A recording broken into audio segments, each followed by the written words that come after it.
continue with our discussion on analog to digital converter. If you recall what we had discussed in the last lecture, we looked at some of the various techniques for AD conversion. We started with the flash AD converter, which was very simple in concept, very fast, but requires a lot of hardware, lot of comparators, lot of resistances and also a priority encoder. Then we looked at some of the counter based AD converter. One was based on an up counter, other was based on an up down counter.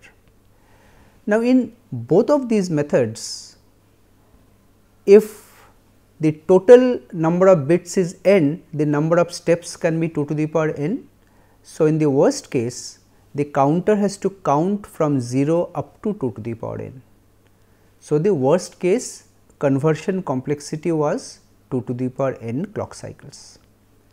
Now, today we shall be discussing, in the third part of our lecture, we shall be discussing a new technique, another technique of counter based AD conversion. This is called successive approximation type ADC. Let me first intuitively tell you that what we are trying to do in this kind of a converter. See, here we have 2 to the power n steps. The basic idea is follows, that we do not start with 0 and count up till we reach the level of the input voltage. Rather, we start with the middle, 0 to 2 to the power n, we start with 2 to the power n minus 1, that is the middle. Okay? We start with a middle value and check whether that middle value is greater than or less than the input voltage. If it is less than, we have to move further up. If it is greater than, we have to move below. So, in this one comparison, we have reduced the size of the total list to half. So, either we have to look at the upper half or the lower half. So, we repeat the same process. Suppose we see that we have to go to the upper half, we again look at the middle of the upper half. So, again with respect to the upper half, we have to look into the upper half of that or the lower half of that. So, the size of the list is becoming half at every step. So, the good thing here is that instead of 2 to the power n comparisons or trials, we require only n trials. This is a very big advantage. So, let us look into this in detail. This method is called successive approximation type AD converter. Now, for those of you who are familiar with this method of binary search in software, so this method does something similar to that. So, if you have a sorted list of numbers and if you want to search for a number, you start with the middle.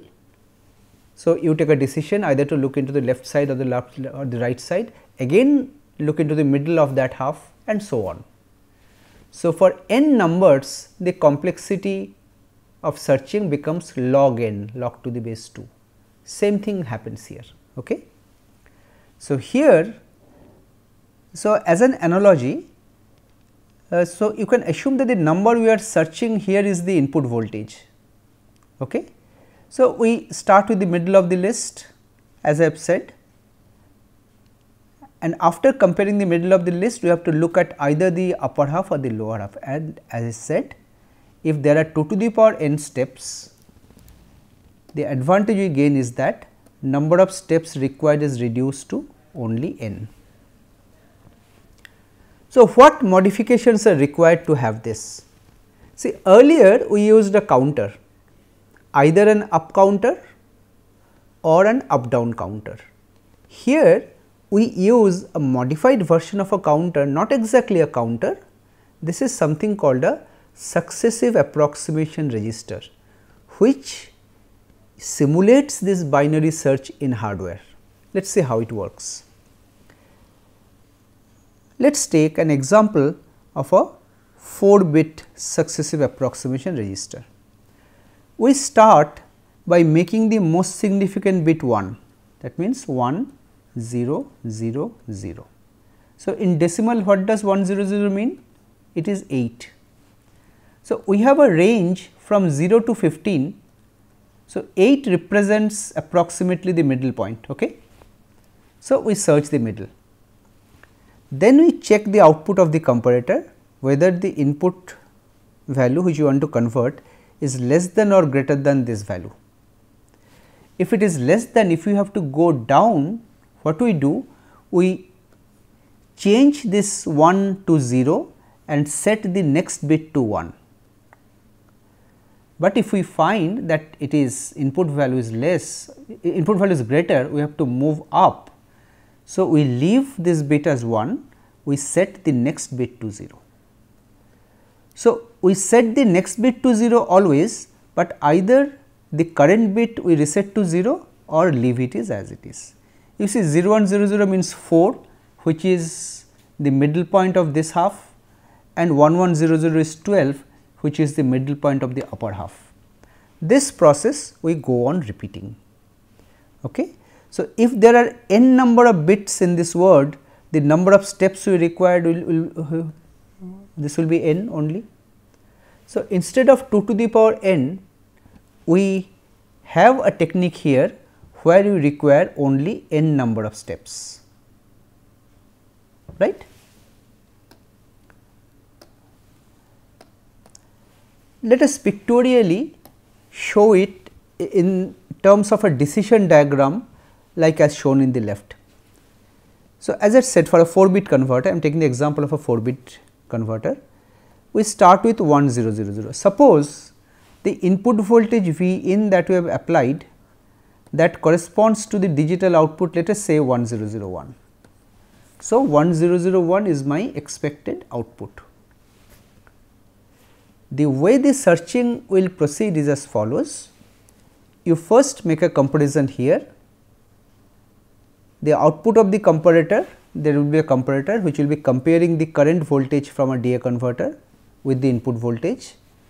If we see that the V in is greater, then we have to move upwards. Now, you will have to follow this link, and the next data you have to compare is 1100, which is 12. This will be half of the upper half, right. This is the lower half, this is the upper half. Here we check and find out that the input voltage is less because it is lower. So, you will be following this path. What you do? You see, since you are moving up in the first case, this 1 remained as 1, the second bit was made 1, 1100. But at the next step, if you see that it is less, what you do? You leave the first one as it is, the current one you reset it to 0, next bit you set to 1. So, it becomes 1010. Then again there is a comparison, you find that input is less, you follow this path. So, again the previous bits remain, the current bit which was set to 1 is reset to 0, next bit is set to 1, 1001. And here you finally see it is greater and you arrive at the final value. So, you see you require 1, 2, 3 and 4 comparison steps only, right. So, only 4 comparison steps are required to find the final digital value. Let us see the overall schematic now. The schematic looks very much similar to a counter type AD converter. The only difference is that here instead of a counter we use a successive approximation register. Well, you just ignore this convention. So, which is MSB, LSB, these are the 4 bits. So, 4 bits as I said, we start with 1000. The corresponding output of the DAC is compared by a comparator with the input voltage. Depending on whether the output voltage of the comparator is 0 or 1, the successive approximation register takes the decision, because you start with 1000. So, if the output is 0 means V in is smaller, you reset this to 0, make the next bit 1. If it is 1 means V in is greater, then you keep it 1, make the next bit 0 and you continue this. There are 2 additional signals as you can see, start of conversion and end of conversion. So, at the beginning when you want to start a conversion, you set this SOC signal to 1. So, this SAR will be initialized to 1000 and the process will start, and after the conversion is over, the end of conversion, which is an output signal, this will be activated. So, you know that the conversion is over, right. So, conceptually this is very simple. So, let us take a very small example of a 3-bit converter and see that how the signal changes with time while the conversion is going on. Suppose I am showing the input output curve.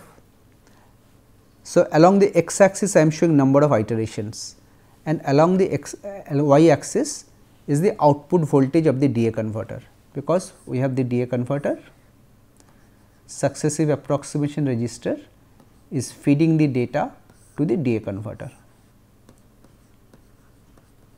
and this DA converter output is compared with V in, right.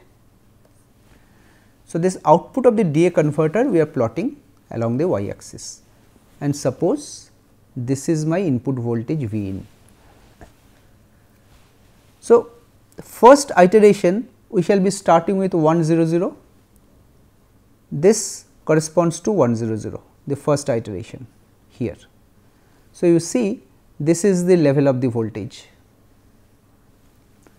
it is half of the full scale 4/8 Vref, this corresponds to 100. Then you compare with V in and find that well V in is greater. So, you have to move up. So, the next value will be 110. So, in the second iteration here you put 110. So, 110 will be equivalent to a level like this 6/8 Vref. So, here you see V in is smaller, V in is lower than this. So, you in the third iteration you reset this 1 to 0, make the next bit 1. 101 is 5, it is the lower one, this one, you find V in is greater. So, in the last step I means you will be moving up and the final result will be 101, this 101 is the final result. So, you see during conversion the output of the DA converter will fluctuate wildly, okay?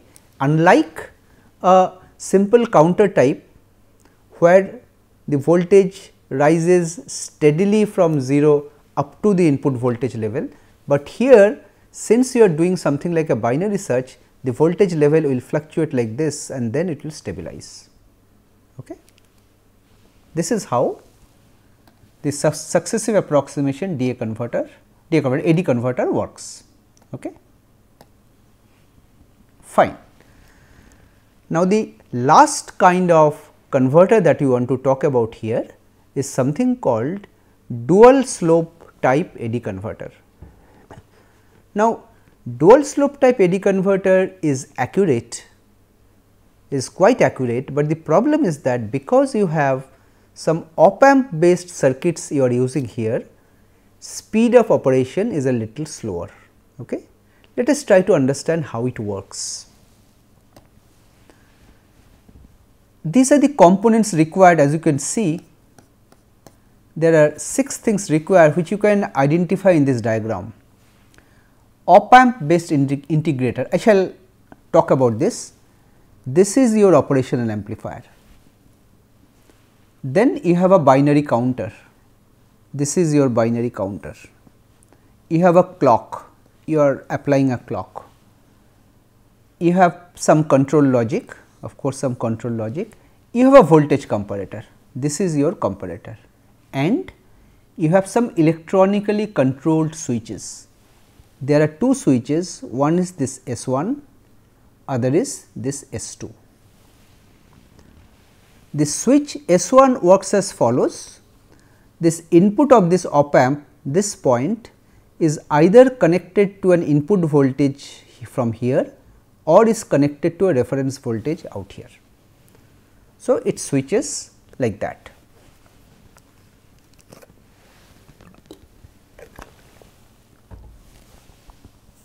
and the second switch S2, this is just an on off switch, either it is connected or not connected.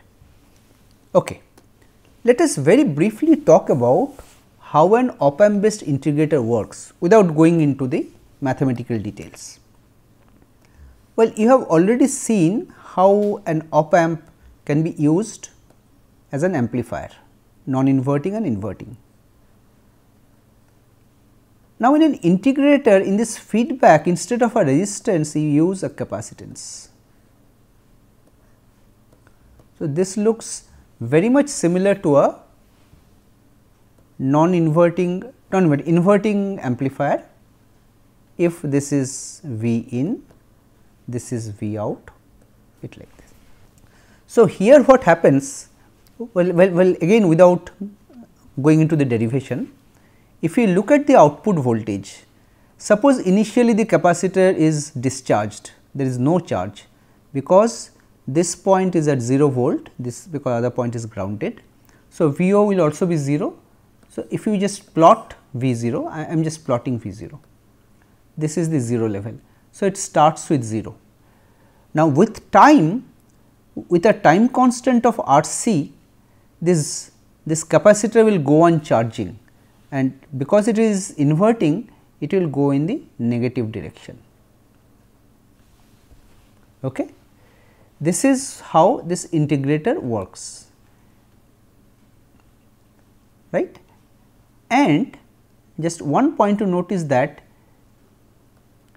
the slope of this curve, or this, that means that within a particular time t, how much this voltage drops down to, this will be proportional to the input voltage. This is something you should keep in mind. Whatever voltage you are connecting, the rate of change of the output voltage will be proportional to that. So, we are basically exploiting this principle. Okay. So, let us move on, we will be explaining how it works. So, just if you move back once, here we are applying a reference voltage or we are applying an input voltage. Okay. Now, the idea is as follows. So, we are showing the output voltage. Well, actually this is actually negative. So, we are showing the positive direction. This is actually negative V int we are plotting. So, this is the output of the integrator. This is V int we are saying. Okay. This is the integrator. The output is V int. So, the operation proceeds like this. So, initially at time t equal to 0, we connect the input unknown voltage to be converted at the input. We connect V in to the input, and we allow the integrator to operate for a fixed time duration t int. T int is fixed. Okay. So, the voltage will change and will reach a certain point here. So, after this T int, we connect the input now to the reference voltage. Reference voltage is a fixed reference voltage which is given, and we measure after how much time. Now, the voltage will go down because reference voltage has a different polarity. So, if one is positive, other will be negative, right. The polarities are different. So, the output voltage of the capacitor will change in the reverse direction. So, we measure after how much time the capacitor value is reaching 0, right. Now, the calculation is very simple. First part of it, the input voltage whatever you are applying V in, divide by this time, this is this level of voltage proportional to this, and in the second part reference voltage divide by this time. So, if you just solve this, this time T D int will be proportional to V in by V ref. Now, because V ref is constant, this will be proportional to V in. So, if we can measure this time, that will be our corresponding digital output. If we use a counter to count this time in some way, that will be proportional to V in. Okay. This is how it works. Let us see with respect to the diagram again how the thing works. Step by step we proceed, starting from time t equal to 0, and we see how the electronic switches S1, S2, there are two electronic switches, how they are actually controlled, right. Okay. So, initially before the conversion starts, we are saying t less than 0. So, S1 is set to ground.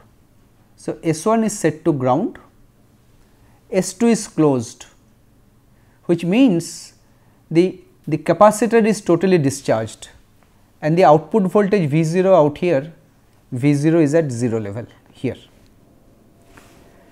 At time t equal to 0, conversion starts. What do we do? We open S2, this S2 switch is open, we disconnect it. So, now it works as an integrator, this is not there, and S1 is set to V in. We connect this input to this input V in out here,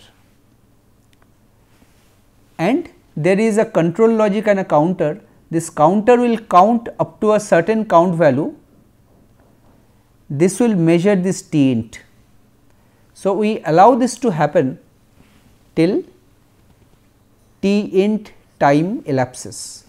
In t int, the voltage will rise up to a level which will be proportional to my input voltage V in, right. So, the output of integrator will be actually V in t int by R c, which is proportional to V in, because t int is constant, R c are also constant. Now, at this point at time t int, we do two things. We set the switch to the reference voltage, negative value. Vref is a negative value, we apply minus Vref. So, the output voltage of the integrator will start de-integrating, it will start reducing, and this reduction will be carried out with a slope of minus Vref by Rc. This comparator out here, it checks when the output crosses 0, and in the meantime the counter is reset to 0 and the counter starts counting. So, as soon as the comparator output resets 0, the current value of the counter will be proportional to this TD int, and this count value is the required digital output D. That is how the dual slope AD converter basically works, right. Now, just one last thing here, just here I am showing if the input voltages are changed, the first part we are using a constant time, we called it as t int, right. The difference is that the slope of this curve will just be different, that means the final value at the output of the integrator, this will be different. But in the second part, we are applying a constant reference voltage at the input, so that the slope will be the same. So, the time it takes to cross 0 will be different, either this or this or this. And if you use a counter to count and see after how long it crosses 0, that D will be proportional to my input applied voltage. So, I have a analog to digital converter, starting with Vn, I have obtained a corresponding proportional digital output, right. So, this is how this dual slope AD converter works. So, with this we come to the end of this lecture. So, if you recall, in this lecture we looked at two different methods of AD conversion. One was the successive approximation type, which is basically one classic example of implementing binary search in hardware, and the second method was a method called dual slope AD converter. Now, let me tell you, I just mentioned dual slope is more accurate. Now, the reason why it is more accurate is that, well, in an integrator, in an op amp circuit, there can be errors in the values of the resistances and the capacitances. You cannot get a component with precisely a value which you want. So, even if there are variations, you are doing it in two phases, one is integration, then de-integration. The tolerance or the differences in the value, they cancel out. So, the final result is independent of the variation in the component values. That is why we say that the dual slope method is more accurate. So, with this we come to the end of this lecture. Thank you.